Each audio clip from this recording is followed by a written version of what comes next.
Hello friends, इस video में हम फंक्शन पॉइंटर्स की बात करेंगे। फंक्शन पॉइंटर्स आपके क्या होते हैं?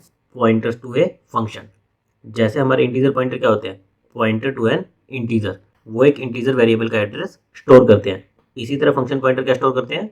आपके फंक्शन का एड्रेस। जैसे मान लो आपने दो नंबर को ऐड करने का एक फंक्शन लिखा ऐड। अब आप चाहते हो कि इसका एड्रेस आप एक वेरिएबल में स्टोर कर सको, तो उसके लिए आप फंक्शन पॉइंटर का यूज कर सकते हो। फंक्शन आपका क्या है? एक पीस ऑफ कोड है। तो उसको स्टोर करने के लिए क्या है? कुछ मेमोरी लगेगी। कुछ मेमोरी लगेगी तो उस मेमोरी का कुछ एड्रेस भी होगा। तो हम उस एड्रेस को एक वेरिएबल में स्टोर कर सकते हैं, जिसे हम कहते हैं फंक्शन पॉइंटर्स। तो फंक्शन पॉइंटर आपके क्या है? Pointer to function. इसका सिंटेक्स क्या होता है?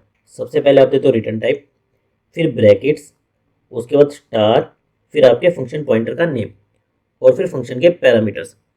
आपका नॉर्मल फंक्शन क्या होता है? जैसे मान लो इंट, ऐड, और मान लो ये दो पैरामीटर ले रहा है इंटीजर टाइप के। ये आपका एक नॉर्मल फंक्शन होता है। तो ये आपका क्या है? Return type. ये फंक्शन का नेम और ये इसके पैरामीटर्स। तो अगर इसी का फंक्शन पॉइंटर डिक्लेयर करो तो आप कैसे करोगे? इंट, ये हो गया आपका रिटर्न टाइप, फिर ब्रैकेट, स्टार, आपके फंक्शन पॉइंटर का नेम, मैं यहाँ पर दे देता हूँ फन, फिर आपके ये वाले पैरामीटर्स इंट कोमा इंट। तो ये आपका फंक्शन पॉइंटर बन गया। अब आप इस फंक्शन पॉइंटर में ये जो आपका ऐड फंक्शन था, इसका एड्रेस स्टोर कर सकते हो। Fun equal to address of add, या फिर आप ये भी कह सकते हो fun equal to add. Function का जो नेम होता है वो अपने आप में एड्रेस रिप्रेजेंट करता है। जैसे हमारा एरे का नेम रिप्रेजेंट करता है, वैसे ही फंक्शन का नेम भी एड्रेस रिप्रेजेंट करता है। तो आप चाहे fun equal to address of add लिखो या फिर इक्वल टू सिंपल ऐड लिखो, दोनों एक ही बात है। इससे क्या होगा? आपका जो फन है ये एक फंक्शन पॉइंटर हो गया, जिसमें आपके ऐड इस फंक्शन का एड्रेस स्टोर हो गया। नाउ आपको जब भी इस फंक्शन को कॉल करना हो तो आप नॉर्मल फंक्शन की तरह कॉल कर सकते हो। कैसे? फन ब्रैकेट में मान लो आपको 10, 20 इनका एडिशन चाहिए, तो आप ये लिख दो फन 10, 20। नॉर्मली हम इस फंक्शन को कैसे कॉल करते थे? ऐड ब्रैकेट में देते थे पैरामीटर्स ऐड 10, 20। अब हमने क्या किया? एक फंक्शन पॉइंटर लिया जिसमें इसका एड्रेस ले लिया। तो अगर हम उस फंक्शन पॉइंटर के थ्रू इस फंक्शन को कॉल करना चाहे तो सिंपली हम उस फंक्शन पॉइंटर का नेम और ब्रैकेट में आर्ग्यूमेंट्स जो हमें पास करने हैं उस फंक्शन को, वो ले सकते हैं। और जो भी इसकी रिटर्न वैल्यू होगी वो हम एक वेरिएबल में स्टोर करा सकते हैं। तो आपके फंक्शन पॉइंटर का सिंटेक्स क्या होता है? रिटर्न टाइप, ब्रैकेट, स्टार, आपके फंक्शन पॉइंटर का नेम, और फिर पैरामीटर्स।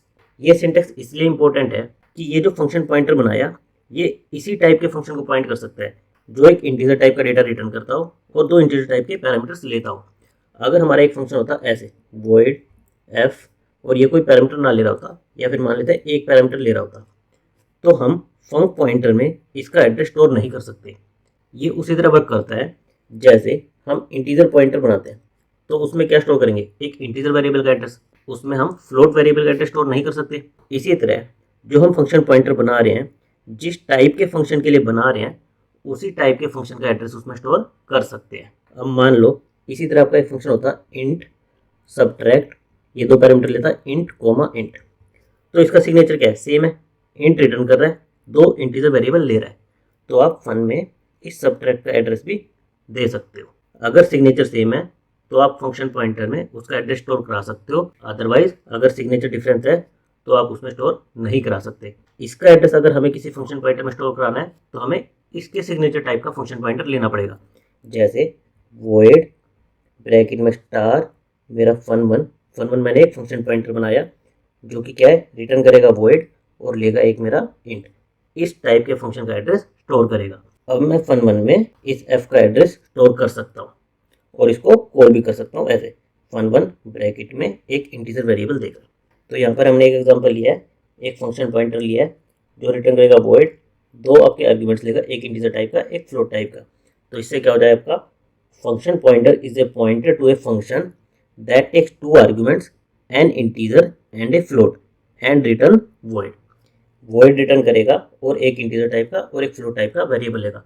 इस टाइप के फंक्शन का एड्रेस आप फंक्शन पॉइंटर में स्टोर कर सकते हो। नाउ इसकी डिक्लेरेशन में ये ब्रैकेट्स इंपॉर्टेंट है। अगर आप इन ब्रैकेट्स को हटा दोगे तो ये क्या हो जाएगा? फन आपका एक फंक्शन हो जाएगा जो दो इंटीजर्स ले रहा है और रिटर्न क्या कर रहा है? Integer pointer. तो यहाँ पर आपका फन क्या है? फंक्शन पॉइंटर नहीं है, आपका एक नॉर्मल फंक्शन है जो कि एक इंटीजर पॉइंटर को रिटर्न कर रहा है। अगर आप ब्रैकेट लगा दोगे तो क्या होगा, फन एक फंक्शन पॉइंटर हो गया। तो ये डिक्लेरेशन का सिंटैक्स इंपॉर्टेंट है। हमने अभी डिस्कस किया था कि अगर हमने एक ऐड फंक्शन बना दिया जो इंटीजर रिटर्न करता है, दो इंटीजर टाइप के वेरिएबल लेता है, और हमने उसी टाइप का फंक्शन पॉइंटर डिक्लेयर कर दिया, तो हम इस फंक्शन पॉइंटर में इस ऐड का एड्रेस स्टोर करा सकते हैं। फिर हम चाहे ऐड से कॉल करें चाहे फन से कॉल करें, दोनों का रिजल्ट सेम ही आएगा। और हम इन दोनों स्टेटमेंट को एक ही स्टेटमेंट में कंबाइन भी कर सकते हैं। जैसे जब हम फंक्शन पॉइंटर डिक्लेयर कर रहे हो उसी टाइम पर हम उसको एड्रेस भी असाइन कर सकते हैं। ऐड फंक्शन का एड्रेस हमने इस फंक्शन पॉइंटर में असाइन कर दिया। हमने अगर फंक्शन पॉइंटर में एक फंक्शन का एड्रेस स्टोर करा दिया तो हम उसको रीअसाइन भी कर सकते हैं। जैसे हम इंटीजर पॉइंटर लेते थे, मान लो इंट स्टार जे, इसके अंदर ए का एड्रेस है। अब मैं एक वेरिएबल डिक्लेयर करता हूँ इंट बी, मैं चाहता हूँ कि जे में इसका एड्रेस आ जाए, तो मैं क्या करता था, J equal to address O B, इससे जे मेरा बी को पॉइंट करने लगता था। इसी तरह फंक्शन पॉइंटर भी आप दूसरे फंक्शन को पॉइंट करा सकते हो, बस आपका सिग्नेचर सेम होना चाहिए। जैसे अभी हमने क्या किया, ऐड भी पॉइंट कराया, उसका हमने फंक्शन कॉल कर दिया, तो इससे क्या होगा, आपका ये ऐड फंक्शन कॉल होगा, इन दोनों का सम रिटर्न हो जाएगा। फिर हम चाहते हैं इस सब्ट्रैक्शन फंक्शन को कॉल करना इस फंक्शन पॉइंटर की हेल्प से, तो हम क्या करेंगे, इस फन में सब्ट्रैक्ट इसका एड्रेस असाइन कर देंगे, और फिर जब हम फंक्शन को कॉल करेंगे तो हमारा ये सब्ट्रैक्ट फंक्शन कॉल होगा और a माइनस बी ये वैल्यू हमें रिटर्न होगी। एक बार हम इसका प्रोग्राम भी देख लेते हैं। यहाँ पर हमने हमारा एक ऐड फंक्शन लिखा है, एक सब्ट्रैक्ट फंक्शन लिखा है, फिर हमने हमारा एक फंक्शन पॉइंटर बनाया है सेम सिग्नेचर का, इंट रिटर्न करेगा, दो इंटीजर टाइप के वेरिएबल लेगा, और इसमें ऐड का एड्रेस असाइन कर दिया है। अब जब मैं इस फंक्शन को कॉल करूंगा तो मेरा क्या कॉल होगा, ये ऐड फंक्शन 10 + 10, मेरा रिजल्ट क्या आएगा 20, जिसको मैं एडिशन में स्टोर कर ले रहा हूँ और फिर इसको प्रिंट करा दे रहा हूँ, तो मेरा एडिशन में क्या जाएगा 20। उसके बाद मैं चाहता हूँ कि इस फंक्शन पॉइंटर की हेल्प से मैं इस सब्ट्रैक्ट फंक्शन को कॉल करूँ, तो मैंने क्या किया, फंक्शन में सब्ट्रैक्ट इस फंक्शन का एड्रेस स्टोर करा दिया, और अब मैंने फन 10, 10 इसको कॉल कर दिया, तो अब मेरा ये फंक्शन कॉल होगा, a माइनस बी 10 - 10 0, ये मेरा रिटर्न होगा, इसको मैंने सब्ट्रैक्शन इसमें स्टोर करा लिया और इसको प्रिंट कर दिया। तो एक बार इसको रन करके देखते हैं। तो हमारा फर्स्ट आउटपुट क्या आ गया, एडिशन में 20, सब्ट्रैक्शन में 0। तो इस तरह से हमारे फंक्शन पॉइंटर्स काम करते हैं। Thank you guys.